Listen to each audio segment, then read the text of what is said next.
फातिमा बेटा। जी पापा। अच्छा बेटा, मैं उम्रे के लिए जा रहा हूँ, मेरी फ्लाइट का वक्त हो गया है। ठीक है पापा, अल्लाह के घर जा रहे हो, मेरे लिए भी दुआ करना। हाँ हाँ बेटा, मैं वहाँ पे दुआएं ही करने जा रहा हूँ, और मेरी बात गौर से सुन लो, अपनी अम्मी को तंग नहीं करना है। ठीक है पापा। अस्सलाम वालेकुम भाईजान। वालेकुम अस्सलाम। भाईजान उम्रा बहुत बहुत मुबारक हो और मेरी तरफ से अल्लाह के घर ये लेते जाए। अच्छा अच्छा ठीक है। भाई साहब, आपको तो पता है मेरी दुकान में आग लग गई थी और मैंने कुछ कर्ज आपको दिया था, अगर जाने से पहले लौटा देते तो बेहतर होता। तुम्हें शर्म आनी चाहिए, मैं उम्रे पे जा रहा हूँ, तुम ऐसी बातें कर रहे हो। नहीं है पैसे मेरे पास। सुने पापा, आपको क्या लगता है आपको उम्रा से कबूल हो जाएगा?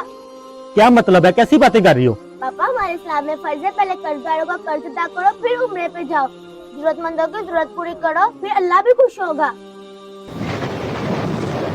अच्छा बेटा, तुम बिल्कुल सही कह रही हो, सबसे पहले कर्जदार का कर्ज अदा करना चाहिए और फिर उम्रे पे जाना चाहिए। जी पापा। और भाई मुझे माफ कर दे यार, ये ले अपने पैसे।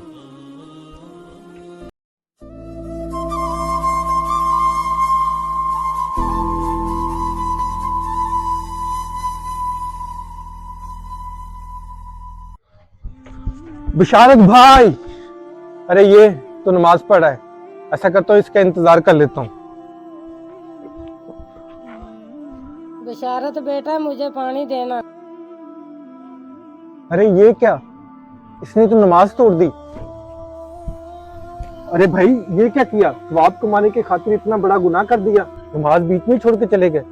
भाई मेरी माँ मुझे आवाज दे रही थी, इसलिए मैं नमाज बीच में छोड़ के गया हूँ। अरे भाई आवाज तो मैंने भी आपको दी थी, लेकिन नमाज छोड़ के ऐसे नहीं जाते। भाई आप बिल्कुल सही कह रहे हैं, लेकिन हमारे नबी हजरत मोहम्मद मुस्तफ़ा सल्लल्लाहु अलैहि वसल्लम का फरमान है कि अगर मेरी माँ जिंदा होती और वो मुझे आवाज देती ए मोहम्मद, तो सबसे पहले मैं उनकी बात सुनता, और मेरे नबी की बात कभी गलत नहीं हो सकती। या रब्बल आलमीन। आज तो बहुत मुनाफा हो गया। सेठ अजान हो रही है, मैं नमाज पढ़ के आता हूँ। अबे काम कर, तुझे खाने के पैसे मैं देता हूँ या तुम्हारी नमाज? अरे तुम्हारी क्या औकात जो तू मुझे खिलाएगा, मुझे खिलाने वाला मेरा अल्लाह है। अबे जा, कल से काम पे मत आना अपना मनहूस चेहरा लेके।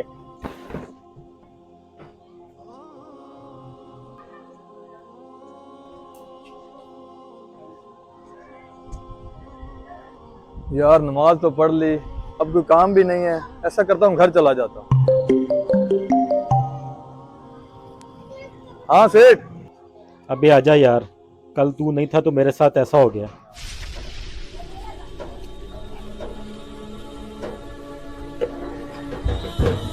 भाईजान साजिद है, ये ड्रमी सेल करनी थी। नहीं भाई साजिद तो नहीं है, मैं जफर से कह के ये डमी सेल करवा देता हूँ आपकी। नहीं नहीं भाई, हमने साजिद भाई को ये ड्रमी सेल करनी है। क्यों, क्या हुआ भाई?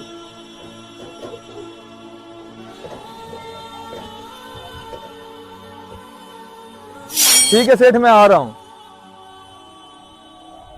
बेशक रोजी देने वाला मेरा अल्लाह है। रिज़्क देने वाली सिर्फ अल्लाह की ज़ात है। वीडियो अच्छी लगे तो शेयर लाजमी करना।